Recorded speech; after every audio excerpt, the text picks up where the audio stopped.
As we start with our brand new Olympic segment, the greatest snowman. So go ahead and give me cut number 1, because there was a lot of great stuff, and I know we're going to play the goals and everything like that, but here is the man that we also have to appreciate this morning. There's Vince Marner. Marner towards the net. Oh, Taves had a wide open goal. Put it through the crease.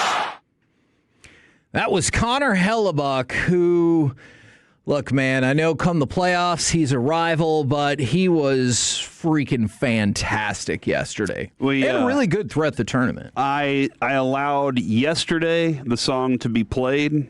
Today, Kevin, I do not think that we should be able to play that song because it's a one-day only kind of thing. Song do you mean? No. That's Connor Hellebuyck. Yeah! Connor Hellebuyck. Why is Aiden out there bobbing his head to this song like he's excited? Gosh. It's a ridiculous song. All right? That's why. But Wait, hold on. Did you say it's a ridiculous song? Ridiculous song. Which song are you? That's Connor Hellebuyck. Yeah, Connor Hellebuyck. Yeah, Connor Hellebuyck. It sounds like there's one person in that song saying different words. The dude was amazing. It sounds like he's saying a different word. Well, hold on. I think we need an instant replay then and pretend he's saying a different word in your mind. That's Connor Hellebuyck.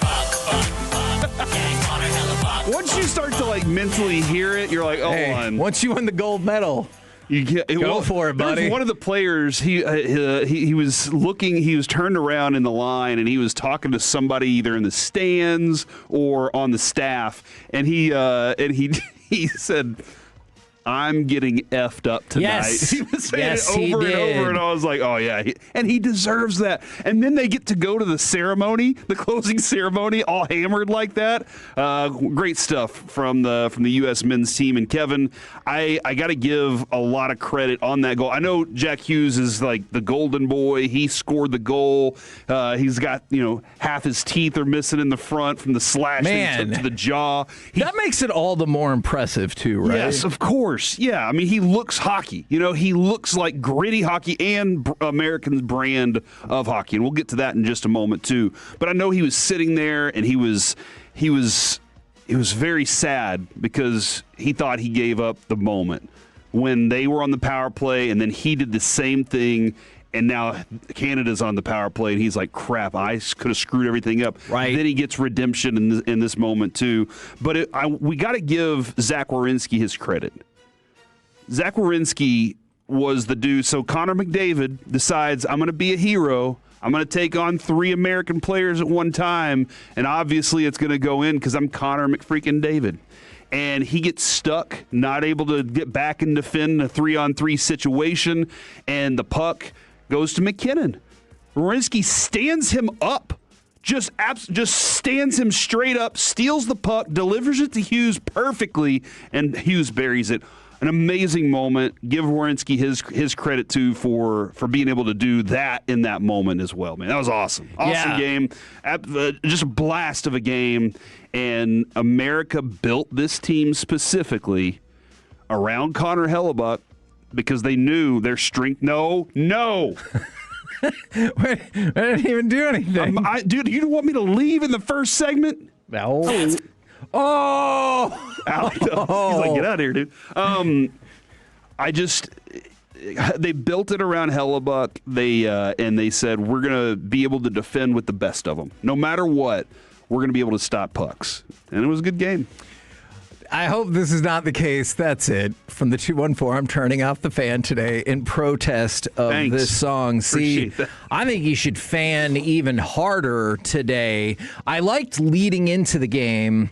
You had Brady Tkachuk. He's like, look, man, there's hatred there. They've been the top dog. They've been the best for a bunch of years, and we want to be in that position. But perhaps the most work outside the rink was being done by the state of New York. Did you see what their governor did? The governor pulled back the state's enforcement of alcohol service hours so you could celebrate this game. So the game started at 7:10. It would have been 8:10 in New York. They pulled it back and allowed New York to start alcohol sales at 6 a.m. yesterday so you could pregame for the gold medal game and then go ahead and drink and everything like that during the game. So props to the state of New York for being like, hey, big sporting event, you want a drink. Mm-hmm. Let's make sure we can get that done. Especially at the airports. You do like to drink at the airport. The airport drinking's the best, as long as you're flying away. You don't want to stop and then get a drink before you go home. Like, that's not, so you want to, okay. As long as you're going somewhere else, it's okay. So that's nice. Good job, New York. Yeah, agreed. That's very American of them.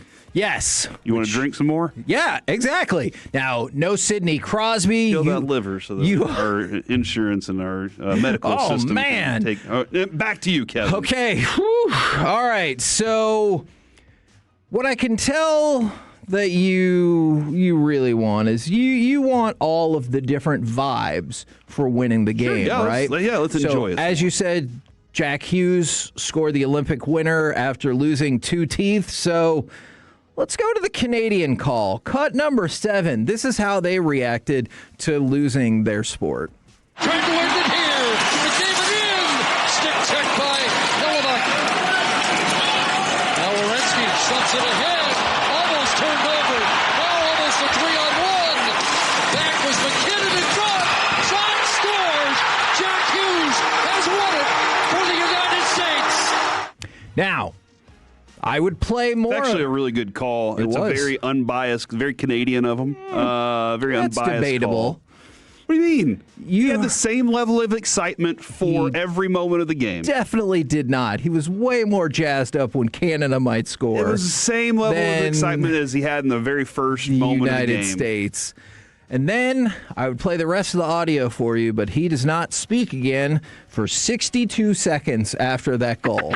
And yes, I watched the entire thing and timed it out. All right. 62 seconds of silence. Nothing. Actually, I like that. That explains the moment. He's taking the layout all the way. So let's go to cut number 6. You liked Canada. Let's see That was good. if Portugal can top the call. É por isto. Atenção aos Estados Unidos, possibilidade de 2 contra 1, mas muito bem aqui a ação defensiva. Ainda sobra para os Estados Unidos, vai ser o golo e é golo! Já está! Está quebrado o jejum de 46 anos. Os Estados Unidos voltam a vencer uma medalha de ouro. And then they kept talking. They were not was that silent. language again? Portuguese. That sounded like a lot of different languages at once, but I don't speak many languages, so what do I know? How many languages do you speak? 0, 1. Wait. I thought you were going to ask a different question, and I was prepared to ask that question. Okay. And so yeah. All right. And then I got lost there. you get cut number 5. This is the NBC and Peacock broadcast of an incredible moment. And it's Werenski. Now Jack Hughes puts it around the car. United States with numbers. Walk across it comes. Jack Hughes wins it. The golden goal for the United States. For the first time since the 1980 miracle, the United States takes the gold. That was I woke up at 7. Specifically for this purpose? Yeah, looked at like around 7:30. I wasn't watching until the second period. Okay. Because first period, Kevin, really is useless. If the channels change during that, who cares, you know? But the second and third periods and overtime for this, very important. This was, I love this description. It was an NHL game. Sure. On steroids. By the way, they made reference to that. I know you said first period, meh, but the announcers made reference to the officials. They were like, these are NHL officials. So I could see how you might not get a whole lot of penalty calls in this game. Dude, and then you got 2 huge ones. The speed, the crispness of the passes, the defense that was played on both sides, like that was watching exceptional hockey, and they knew what was on the line. And so we talk about how the speed just goes up a level. Everything just seemed a little bit different.